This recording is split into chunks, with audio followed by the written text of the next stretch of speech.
ಎಲ್ರಿಗೂ ಸಹ ನಮಸ್ತೆ. ಬಿಗ್ ಬಾಸ್ ರಿಯಾಲಿಟಿ ಶೋ ತುಂಬಾ ಅಚ್ಚುಕಟ್ಟಾಗಿ ಮೂಡಿ ಬರ್ತಾ ಇದೆ. ಇನ್ನೇನು 2 ದಿನಗಳಲ್ಲಿಯೇ ಅಂದರೆ ಶನಿವಾರ ಭಾನುವಾರ ಯಾರು ಅಂತ ಬಿಗ್ ಬಾಸ್ನ ವಿನ್ನರ್ ಯಾರು ಅಂತ ಹೇಳಿ ಎಲ್ರಿಗೂ ಸಹ ಗೊತ್ತಾಗುವಂತಹ ಸಮಯ. ಎಲ್ಲ ಸ್ಪರ್ಧಿಗಳು ಸಹ ಈಗ ಮನೆಯಿಂದ ಹೊರಗಡೆ ಹೋಗಿರೋರು ಯಾರ್ಯಾರಿದ್ದಾರೆ ಅವರು ಇಷ್ಟವಾದಂತಹ ಸ್ಪರ್ಧಿಗಳಿಗೆ ಅವರು ಸಪೋರ್ಟ್ ಮಾಡ್ತಿದ್ದಾರೆ. ಕೆಲವರು ಯಾರಿಗೂ ಸಹ ಸಪೋರ್ಟ್ ಮಾಡದೆ ಹಾಗೆ ಸುಮ್ಮನೆ ಕೂಡ ಇದ್ದಾರೆ.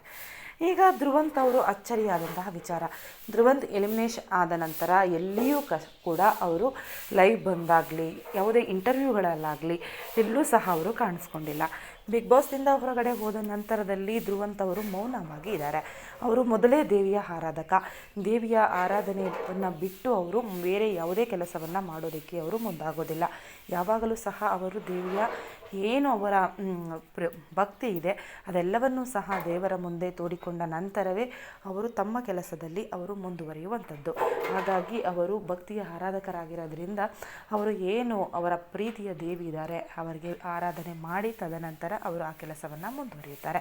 ಹೀಗೆ ಬಿಗ್ ಬಾಸ್ ಮನೆಯಲ್ಲಿ ಧ್ರುವಂತ್ ಅವರು ನಿಜಕ್ಕೂ ಕೂಡ ತುಂಬಾ ಅತ್ಯದ್ಭುತವಾದಂತಹ ಆಟವನ್ನು ಆಡ್ತಾ ಇರುವಂಥದ್ದು ನಿಜಕ್ಕೂ ಸಹ ಎಲ್ಲರಿಗೂ ಸಹ ಖುಷಿಯಾದಂತಹ ವಿಚಾರ ಆಗಿತ್ತು.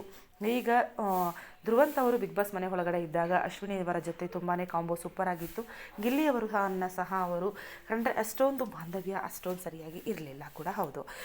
ಬಿಗ್ ಬಾಸಿಂದ ಹೊರಗಡೆ ಬಂದ ನಂತರ ಅಶ್ವಿನಿ ಅವರಿಗೆ ಮತ ಹಾಕಿ ಗಿಲ್ಲಿಗೆ ಸಪೋರ್ಟ್ ಮಾಡಲ್ಲ ಅಂತ ಹೇಳಿ ಎಲ್ಲರೂ ಸಹ ಅಂದ್ಕೊಂಡಿದ್ರು. ಆದರೆ ಬಿಗ್ ಬಾಸ್ ಮನೆಯಿಂದ ಹೊರಗಡೆ ಬಂದ ಮೇಲೆ ಧ್ರುವಂತ್ ಮೌನವಾಗಿದ್ದಾರೆ, ಏನೂ ಸಹ ಮಾತಾಡ್ತಾ ಇಲ್ಲ ಕೂಡ ಹೌದು.